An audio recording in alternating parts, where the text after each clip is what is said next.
Hello मेरे प्यारे बच्चों, आज का हमारा जो टॉपिक रहेगा वो रहेगा इफ़ेक्टिव न्यूक्लियर चार्ज। काफ़ी इम्पोर्टेंट टॉपिक है। चलिए बात करते हैं। आपके पास न्यूक्लियस है जहाँ पे प्रोटॉन और न्यूट्रॉन होते हैं। मान लेते हैं यहाँ पे थर्ड सेल में कोई इलेक्ट्रॉन है और ये जो इलेक्ट्रॉन है ये न्यूक्लियस की तरफ अट्रैक्टेड है। यहाँ पे नेगेटिव चार्ज है और यहाँ पे पॉजिटिव चार्ज है। न्यूक्लियस ने इलेक्ट्रॉन को अट्रैक्ट किया। अब हमारा सोचना है कि ये इसको कंप्लीटली अट्रैक्ट करता है और इसी को हम क्या बोलते हैं, न्यूक्लियर चार्ज। बट अब क्या है, यहाँ पे जो इलेक्ट्रॉन होंगे ये आउटर सेल है, ये हमारी इनर सेल है। अब जो इनर सेल के इलेक्ट्रॉन होंगे वो आउटर सेल के इलेक्ट्रॉन को रिपेल करते हैं। इसका मतलब जो नेट इंटरेक्शन हुआ वो कुछ कम हो गया है। क्यों?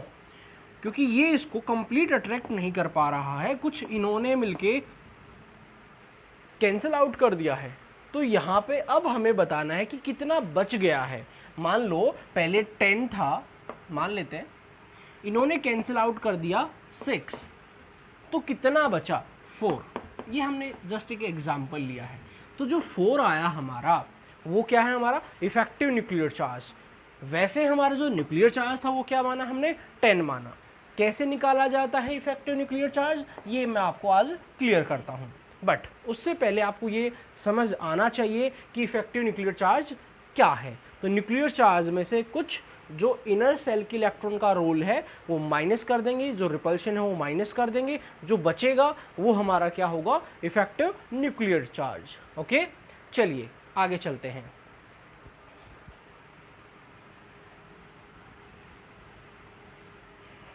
न्यूक्लियर चार्ज को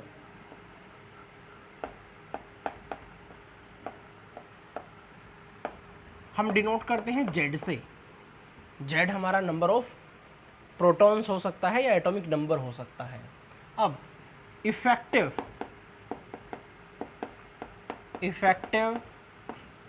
न्यूक्लियर चार्ज ये होगा हमारा Z स्टार। इसको हम डिनोट कर रहे हैं Z स्टार से।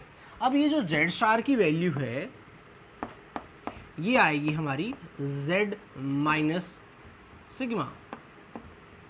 अब बात करते हैं Z, तो हमें पता है ये तो हमारा एटॉमिक नंबर है एलिमेंट के लिए। अब ये जो सिग्मा है, सिग्मा को हम क्या बोलेंगे, तो ये हमारा रहेगा sigma as screening constant. Okay, तो ये हमारा हो गया है स्क्रीनिंग कांस्टेंट। अब Z निकालने की कोई ज़रूरत नहीं है, जिस भी एलिमेंट के लिए हम चेक करेंगे उसका एटॉमिक नंबर हमें पता रहेगा। अब ये जो सिग्मा है, जो हमारा स्क्रीनिंग कांस्टेंट है, इसकी वैल्यू हमें निकालनी है। इसके लिए कुछ रूल है, स्लेटर रूल जिनको हम बोलते हैं, वो रूल हम क्लियर करेंगे। चलिए, अब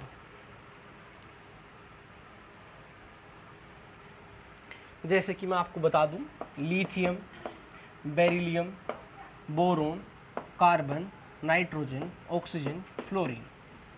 अगर हम इसके लिए बात करते हैं Z, तो Z यहाँ पे 3 है, 4 है, 5 है, 6 है, 7, 8, 9 एटॉमिक नंबर हमें पता है। बट अगर हम Z स्टार की बात करते हैं, हमसे पूछा जाएगा ज़्यादा रहेगा या कम रहेगा, हमारा आंसर आएगा कम रहेगा। क्यों? कुछ कैंसिल आउट हो चुका है रिपल्शन की वजह से। तो इसकी वैल्यू आएगी 1.28। Okay, next 1.91। याद नहीं रखनी है, मैं आपको मेथड बताऊंगा कैसे निकाला जाता है। 2.42। इस तरह से हम सबकी वैल्यू इजीली बता सकते हैं। चलिए, अब हम बात करते हैं सिग्मा पे, क्योंकि जो सिग्मा है उसी पे डिपेंड करता है हमारा Z स्टार। चलिए, तो हम यहाँ पे बात करने वाले हैं स्लेटर रूल के लिए। अब स्लेटर रूल क्या होते हैं वो हम अभी आपको क्लियर कर देते हैं। Slater's rule. चलिए, फर्स्ट रूल के अकॉर्डिंग अगर हम बात करें, फर्स्ट रूल कहता है जो इलेक्ट्रॉन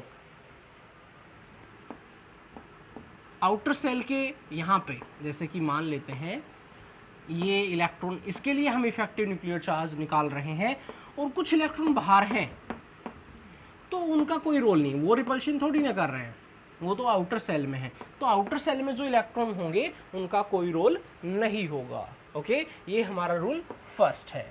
पहले मैं आपको रूल क्लियर करता हूँ, फिर मैं उसके एग्जाम्पल दूंगा, देन आपको बेटर क्लियर होगा।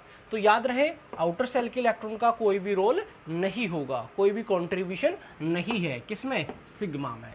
ओके, चलिए अब हम चलते हैं सेकंड रूल पे। रूल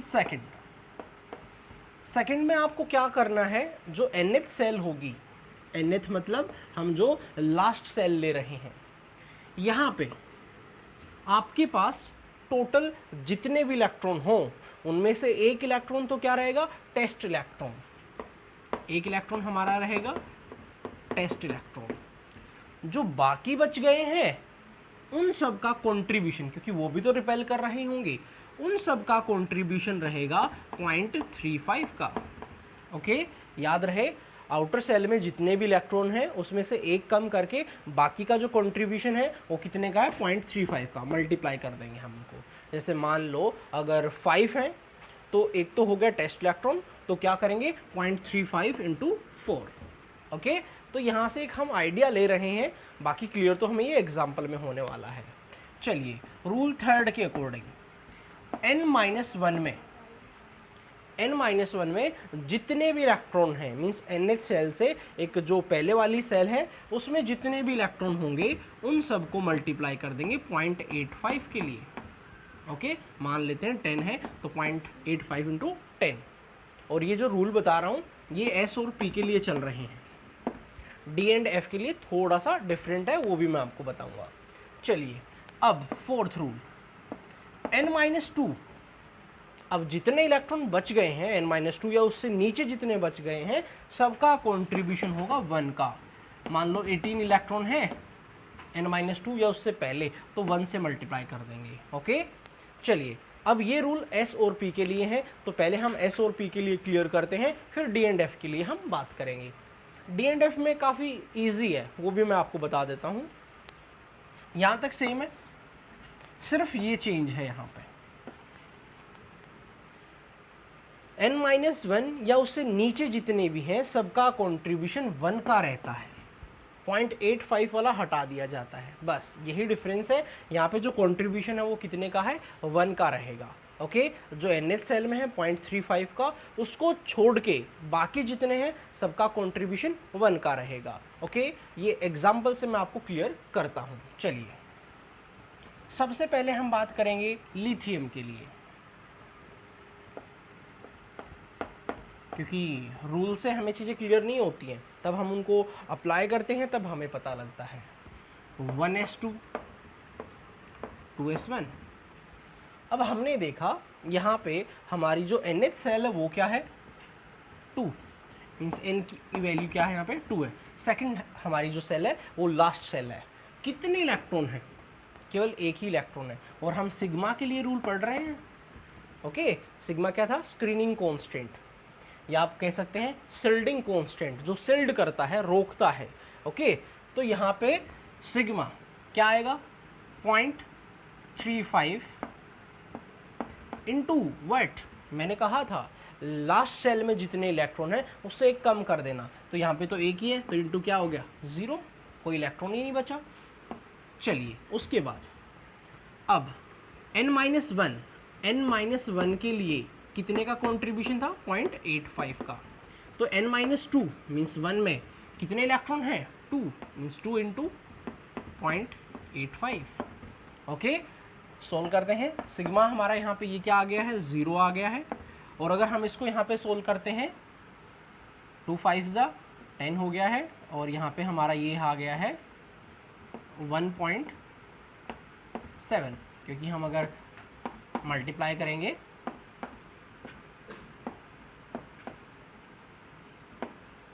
ओके, तो ये आ गया 1.7। मीन्स हमारा यहाँ पे जो सिग्मा आया है वो क्या आया है, 1.7 आया है। अब हम बात करते हैं किस चीज़ के लिए, इफेक्टिव न्यूक्लियर चार्ज के लिए। तो इफेक्टिव न्यूक्लियर चार्ज जो हमारा है वो क्या रहेगा, Z star equals to Z minus sigma. अब यहाँ पे Z की वैल्यू क्या है, लिथियम का एटॉमिक नंबर 3 है, 3 में से हम माइनस करेंगे, कितना माइनस करेंगे, 1.7। ओके, तो यहाँ पे जो Z स्टार की वैल्यू आएगी हमारी वो क्या आ जाएगी, लगभग 1.3। अगर आपको टेबल में जो मैंने बताया था वो 1.28 था, जिसको हम 1.3 ले सकते हैं। आई होप आपको ये समझ में आ गया होगा। अब बेरिलियम के लिए और हम बात कर लेते हैं।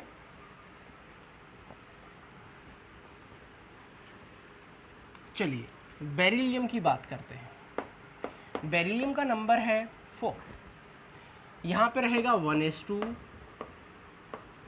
2s2। सिग्मा के लिए रूल हमारा क्या है, आउटर सेल में हमारे 2 हैं, एक कम कर लेंगे क्योंकि एक हमारा टेस्ट इलेक्ट्रॉन हो गया है, 0.35 × 1 प्लस यहाँ पे 2 और इसका कंट्रीब्यूशन कितना है, 0.85। ओके, अब इसको हम सोल्व करेंगे। तो इसको सोल्व किया तो 1.7 आ गया, इसको सोल्व किया तो 0.35 आ गया है। तो अगर हम यहाँ पे सिग्मा की वैल्यू को कैलकुलेट करते हैं तो हम बता सकते हैं 1.7 0.35।